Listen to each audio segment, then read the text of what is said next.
Herzlich willkommen zu einem neuen Video von Strick mit Calypso. Ich freue mich sehr, dass du heute dabei bist. Mein Name ist Calypso und ich habe vor einigen Monaten an einer wissenschaftlichen Publikation mitgeschrieben. Ich hatte bereits versprochen, dass ich eine Rezension über dieses Werk machen möchte und heute ist es soweit.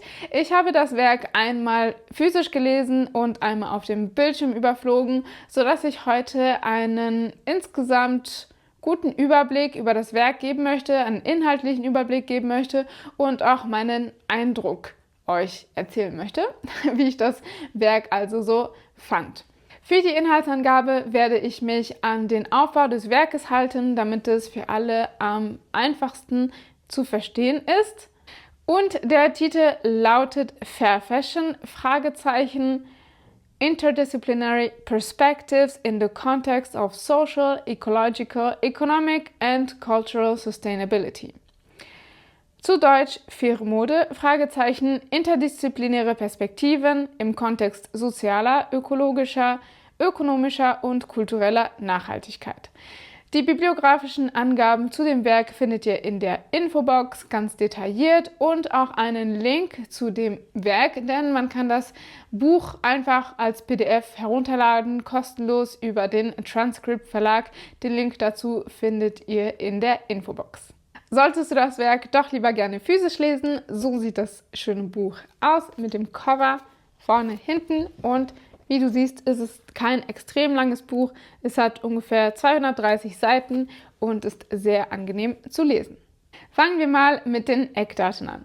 Der Titel des Werkes lässt schon erahnen, dass es in diesem Werk darum geht, Mode als umfangreiches Gesamtsystem zu verstehen. Es geht darum, die Textilindustrie und die Modeindustrie aus verschiedenen Aspekten zu beleuchten und zu zeigen, dass aktuell diese Industrie auf Strukturen aufbaut, die Menschenrechte missachtet, Menschen ausbeutet, die Umwelt belastet und auch nicht fair mit unserem kulturellen Erbe umgeht.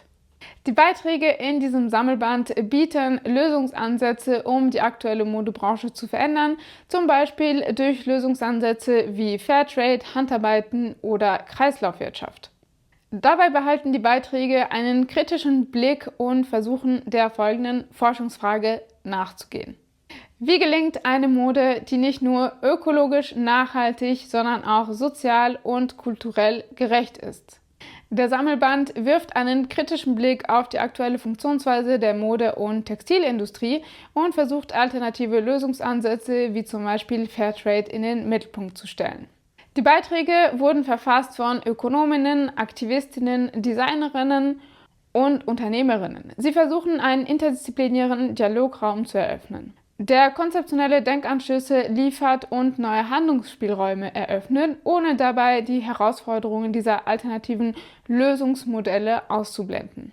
Das Buch richtet sich an ein breites Fachpublikum, darunter Akteurinnen aus der Modebranche, Lehrende, Wissenschaftlerinnen und Expertinnen aus Bereichen wie Nachhaltigkeit, Wirtschaft, Recht und auch Marketing. Ebenso spricht es interessierte Leserinnen an aus der Zivilgesellschaft, wie zum Beispiel Journalistinnen, Aktivistinnen und auch Organisationen aus der nachhaltigen Modebewegung, dem fairen Handel und dem Kunsthandwerk. Steigen wir nun in den Inhalt ein. Das Werk ist in 3 Teile aufgebaut. Im ersten Teil werden die Modelle vorgestellt, die als Alternative zum dominierenden Fast Fashion funktionieren könnten. Im zweiten Teil schauen wir uns 4 empirische Beispiele und Fallstudien an und im dritten Teil werden zukünftige Transformationspfade der Textil- und Modebranche beleuchtet. Der kritische Blick des Werkes wird bereits am Anfang deutlich, im ersten Kapitel, weil die Autorinnen die Widersprüche von Nachhaltigkeit und Fashion aufzeigen. Sie zeigen, dass ökologische, soziale und wirtschaftliche Aspekte oft in einem Spannungsfeld stehen und schwierig sein können zu vereinbaren. Einerseits steigt das Bewusstsein für Umweltschutz und faire Arbeitsbedingungen, gleichzeitig steigt der Konsum von Fast Fashion rasant an. Trotz der großen Verfügbarkeit von Informationen und der steigenden Transparenz, zum Beispiel von Produktionsbedingungen, greifen immer mehr Menschen zu den günstigeren Produkten, das heißt zu Fast Fashion. Das zeigt eine deutliche Diskrepanz zwischen Wissen und Verhalten. Im ersten Kapitel beschreiben die Autorinnen mehrere strukturelle Widersprüche, auf denen die Modeindustrie aufbaut. Ich möchte hier auf das kolonial-kapitalistische System eingehen, das aus den folgenden Elementen besteht. Erstens gibt es einen überfüllten Herstellermarkt. Zweitens gibt es eine fehlende sichere Finanzierung. Und drittens eine sehr ungleiche Risikoaufteilung. Das bedeutet, dass große Marken und Firmen aus dem globalen Norden ein viel geringeres Risiko tragen als kleine Produzentinnen aus dem globalen Süden. Gleiches trifft auch auf die rechtliche Macht zu. Das bedeutet, dass Firmen im globalen Norden eine viel stärkere rechtliche Macht haben und kleine Unternehmen, kleine Produzentinnen aus dem globalen Süden sich rechtlich kaum durchsetzen können. Und fünftens leiden die Produzentinnen aus dem globalen Süden oft auch an fehlender wirksamer Gesetzgebung. Sechstens beobachten wir auch nicht nachhaltige Einkaufspraktiken und siebtens gibt es einen mangelnden Schutz von sozialen Zertifizierungen, da sie vor allem das Verhalten der Hersteller und der Produkte regeln, aber nicht das der Marken und der Unternehmen. Dieses koloniale Ungleichgewicht wurde während der Covid-19-Pandemie nochmal besonders deutlich. Denn zahlreiche Modefirmen versuchten ihre Gewinne zu retten, indem sie Zahlungen für bereits gefertigte Bestellungen stornierten oder verzögerten oder sogar auch Rabatte forderten. Im November 2020 steigerten die 20 profitabelsten Marken ihren Marktwert um 11%, während die Hersteller zu durchschnittlichen Preisnachlässen von 12% gezwungen wurden und die Löhne der TextilarbeiterInnen um 21% sanken. Dieses Paradox erlaubt es Marken aus dem globalen Norden, von fairen Bedingungen für alle zu sprechen, während sie Lieferantinnen und Produzentinnen aus dem globalen Süden in prekäre Verhältnisse drängen. Insgesamt beschreiben die Autorinnen 7 Widersprüche, die ganz deutlich zeigen, dass es sich hier um tiefgreifende strukturelle Ungleichheiten handelt und dass die individuelle Einkaufsentscheidung nicht die großen Veränderungen bringen wird, sondern dass es tiefgreifende strukturelle Veränderungen geben muss, damit mehr Fairness in der Modeindustrie herrschen kann. Im zweiten Kapitel werden die Arbeitsbedingungen von unabhängigen Modedesignerinnen in Berlin, Mailand und London analysiert. Dabei wird das neoliberale Selbstunternehmertum kritisiert, in dem Kreativität eine individuelle Verantwortung ist und arbeitsrechtliche Pflichten ausgeklammert werden. Mark Robbie fordert die Umgestaltung der Modebranche hin zu einer sozialen Modeökonomie mit lokalen Netzwerken, nachhaltigen Politiken und fairen Arbeitsbedingungen. Solche Veränderungen könnten durch kommunale Initiativen und universitäre Programme neue Arbeitsmärkte schaffen. Abschließend appelliert das Kapitel daran, die Modebildung grundlegend zu verändern, das aktuelle System The Winner Takes It All zu überwinden und elitäre Modeinstitutionen zu reformieren. Kapitel 3 untersucht, wie Fairtrade-Organisationen verantwortungsvolle Einkaufspraktiken in textilen Lieferketten umsetzen, mit einem Fokus auf kleinere und mittlere Unternehmen, die eine wichtige Rolle bei fairen Bedingungen spielen. Die Autorinnen analysieren mit dem Power Cube-Modell, wie Machtasymmetrien begegnet wird. Im Mittelpunkt stehen gleichberechtigte Partnerschaft, gemeinsame Produktionsplanung und faire Zahlungsbedingungen. Fairtrade-Unternehmen zeigen, dass verantwortungsvoller Einkauf über freiwillige CSR-Maßnahmen hinaus eine echte strukturelle Veränderung bewirken kann. Kurze Klammer, CSR-Maßnahmen bedeutet Corporate Social Responsibility. Das sind freiwillige unternehmerische Initiativen, die ökologische, soziale und ethische Verantwortung in das wirtschaftliche Handeln eines Unternehmens integrieren. Kritisiert werden dagegen symbolische CSR-Maßnahmen von multinationalen Konzernen, die systemische Ungleichheiten nicht beheben.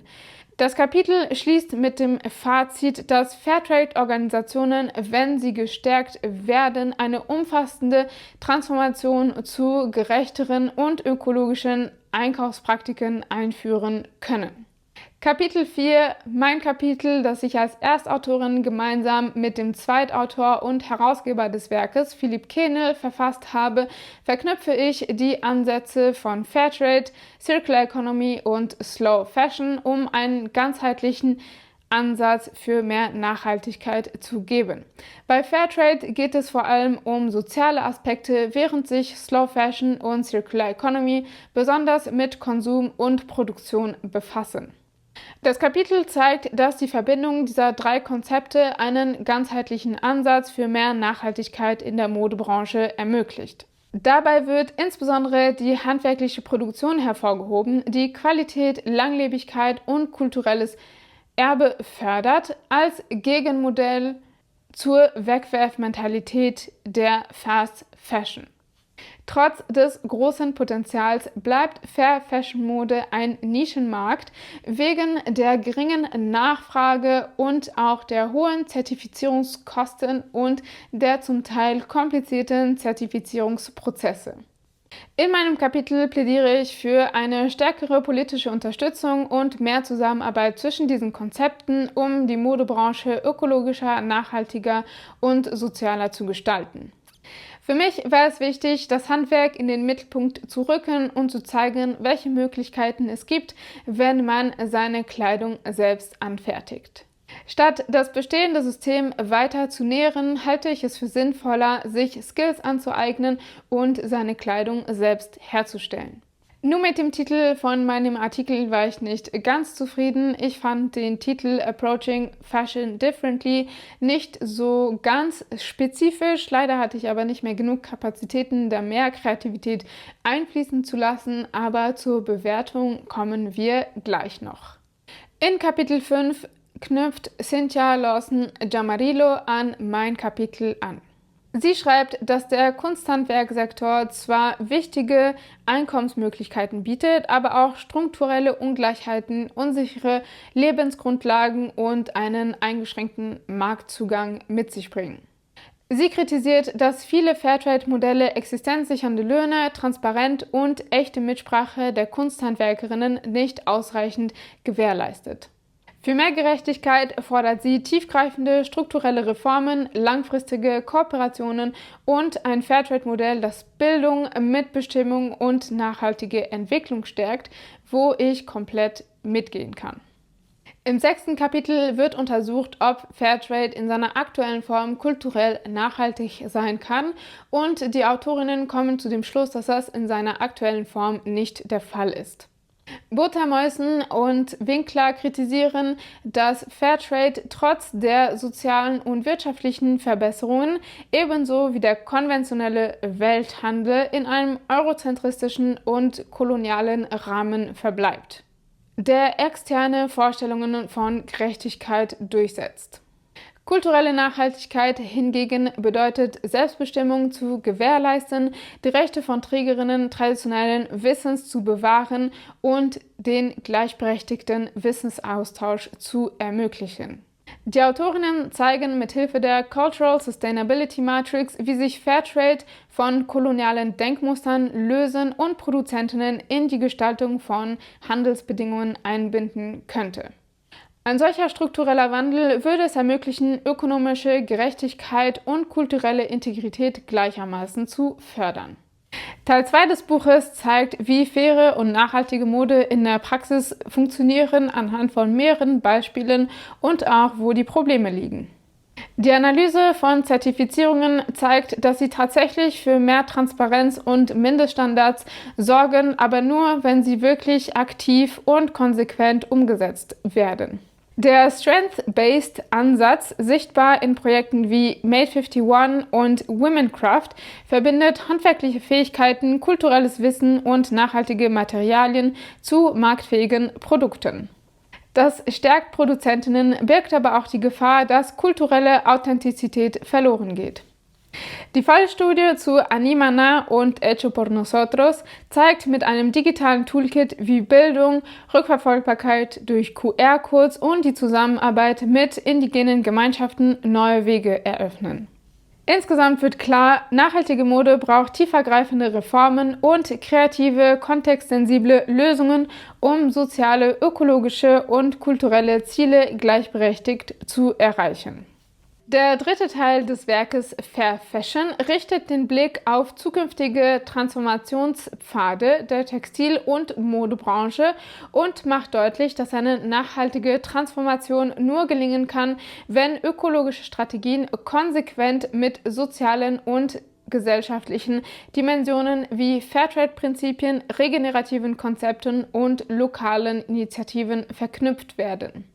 Während politische Programme der Europäischen Union wie zum Beispiel der Circular Economy Action Plan und die Eco-Design-Verordnung vor allem ökologische Aspekte betonen, zeigen die Autorinnen, dass Fragen nach Fairness, Arbeitsrechten und den Auswirkungen auf die Produzentenländer bislang nur unzureichend berücksichtigt werden. Hier setzen Fairtrade-Prinzipien an, die durch ihre Betonung von Gerechtigkeit und ethischem Handel entscheidende Impulse liefern können, um eine zirkuläre Textilwirtschaft gerechter zu gestalten und globale Ungerechtigkeiten nicht weiter zu verschärfen. Diese soziale Dimension wird im Werk zusätzlich noch über das Konzept der regenerativen Mode erweitert, das über die Prinzipien von Fairtrade hinausgeht. Während Fairtrade für soziale Gerechtigkeit und Handelstransparenz steht, rückt regenerative Mode die Wiederherstellung von Ökosystemen, Kreislaufwirtschaft und die Stärkung lokaler Gemeinschaften in den Mittelpunkt. Praxisbeispiele wie die Circular Economy Initiative oder die Marke Sanya Stories zeigen, wie etablierte Fairtrade-Strukturen mit innovativen, regenerativen Ansätzen kombiniert werden können, um langfristig sowohl ökologische als auch soziale Resilienz aufzubauen. Parallel dazu wird die Rolle lokaler Initiativen beleuchtet, die als konkrete Umsetzungsräume nachhaltiger Transformationen dienen.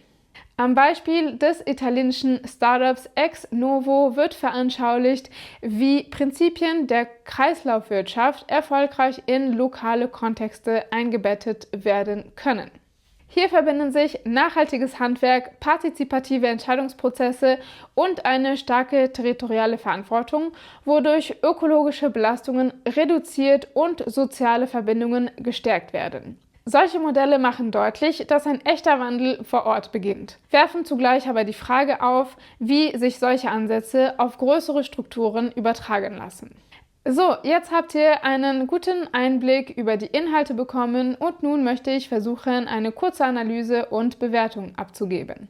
Die Argumentationslinie zieht sich durch das gesamte Werk und die Kapitel bauen aufeinander auf. Der erste Kapitel bildet einen umfangreichen Status quo ab, der im zweiten Kapitel mit Beispielen unterfüttert wird. Im dritten Kapitel bekommt man einen Ausblick, welche Möglichkeiten noch darüber hinaus existieren und wie sie für die Zukunft weiterentwickelt werden können. Der Aufbau ist also ziemlich einfach gehalten und für die Leserinnen somit einfach zu verstehen. Trotz der Vielfalt der Autorinnen und ihrer unterschiedlichen Arbeitsfeldern gelingt eine konsequente und konsistente Nutzung der Begrifflichkeiten, die aus unterschiedlichen Perspektiven in allen Kapiteln wieder aufgegriffen werden und aus einem anderen Blickwinkel beleuchtet werden. Ein Teil der Kapitel verwendet Literaturrecherchen als Methodik, während ein anderer Teil der Kapitel eher auf Feldforschung zurückgreift. Das macht die Lektüre abwechslungsreich und zugleich verständlich. Insgesamt handelt es sich um eine leicht zugängliche Lektüre, die weder tiefgreifendes Fachwissen voraussetzt, noch den Umgang mit komplexer Terminologie und sich somit für alle Leserinnen eignet, auch als Einstieg in die Thematik. Meines Erachtens ist die wissenschaftliche Qualität dieses Werkes sehr gut. Sie leidet vielleicht an der einen oder anderen Stelle an der Verfügbarkeit von passender Literatur. Ich selbst hatte während meiner Recherchen und während des Verfassens meines Artikels zum Teil Schwierigkeiten, passende Literatur zu finden und musste mich zum Teil mit älteren Publikationen zufrieden geben. Das bedeutet nicht unbedingt, dass in diesem Feld wenig Forschung betrieben wird, sondern eher, dass diese Themen in sehr vielen verschiedenen Feldern behandelt werden und es somit schwierig ist, auf die passende Literatur zurückzugreifen, weil man eben in sehr vielen verschiedenen Forschungsfeldern suchen müsste und das natürlich die Suche erschwert und langwieriger macht. Außerdem ist es schwierig, in diesem Forschungsfeld überhaupt Forschung zu betreiben, weil man dadurch automatisch das gegenwärtige System, nämlich das kapitalistische System, das auf postkolonialen Strukturen immer noch beruht, in Frage stellt und dadurch eben gegen den Strom schwimmt. Es läuft also darauf hinaus, dass man eben als kleiner Fisch gegen einen Riesen-Tsunami anschwimmt, wenn man in diesem Feld auf diese Art und Weise Forschung betreibt. Große Modeunternehmen, die die Umwelt verschmutzen und Arbeiterinnen ausbeuten, agieren weitestgehend hinter verschlossenen Türen, während positive Beispiele, die tatsächlich etwas verändern wollen, wie kleine Fische in einem Haifischbecken herumschwimmen. Sie bilden vereinzelte Ausnahmen, die jedoch zeigen, dass es möglich ist, Produktionsketten anders zu gestalten und somit den Schaden so gering wie möglich zu halten. Besonders hervorzuheben sind die Widersprüche unseres Systems, die ich eingangs beschrieben habe. Sie bieten eine eindrückliche Darstellung der problematischen Wurzeln des gegenwärtigen globalen Gefüges. Wichtig hervorzuheben, wie in Kapitel 6 beschrieben wird, ist, dass Fairtrade keine magische Lösung anbietet, sondern genauso wie der konventionelle Handel auf kolonialen Strukturen aufbaut und in denen eingebettet ist und deswegen ein umfangreicher struktureller Wandel benötigt wird. Die Stärke des Bandes liegt in seiner Interdisziplinarität. Die Thematik wird aus unterschiedlichen Perspektiven und mit verschiedenen methodischen Ansätzen beleuchtet. Wer sich jedoch auf einen bestimmten Aspekt konzentrieren möchte, wie zum Beispiel der Umweltverschmutzung, die von der Modebranche verursacht wird, findet hier eher einen Einstieg als eine vertiefte Auseinandersetzung. Eine umfassende interdisziplinäre Betrachtung und zugleich eine detaillierte Analyse einzelner Bereiche unter einen Hut zu bringen, ist letztlich kaum möglich. Schließlich möchte ich ein kurzes Fazit geben. Insgesamt handelt es sich um eine gut fundierte und klar argumentierte Untersuchung, die insbesondere für Studierende, Forschende, aber auch für interessierte Leserinnen in diesem Themenbereich von Interesse sein dürfte. Ich glaube, dass eine nachhaltige und zukunftsfähige Textilwirtschaft nur erreicht werden kann, wenn man ganzheitlich denkt und sowohl soziale als auch ökologische und ökonomische Aspekte insgesamt und global zusammendenkt. Ich hoffe, dass dieses Video dir gefallen hat, dass du etwas mitgenommen hast, neue interessante Einblicke bekommen hast und auch vor allem Lust gewonnen hast, das Werk selbst zu lesen und vielleicht auch einen Kommentar zu hinterlassen. Gerne kannst du auch deine Meinung in die Kommentare schreiben oder einfach nur ein Hashtag Stricken mit Calypso. Wenn dir dieses Video gefallen hat, dann teile es doch gerne mit deinen Freunden und Verwandten, um mehr Bewusstsein für dieses Thema zu schaffen, und hinterlass mir auf jeden Fall ein Like und ein Abo. Bis zum nächsten Video. Ciao!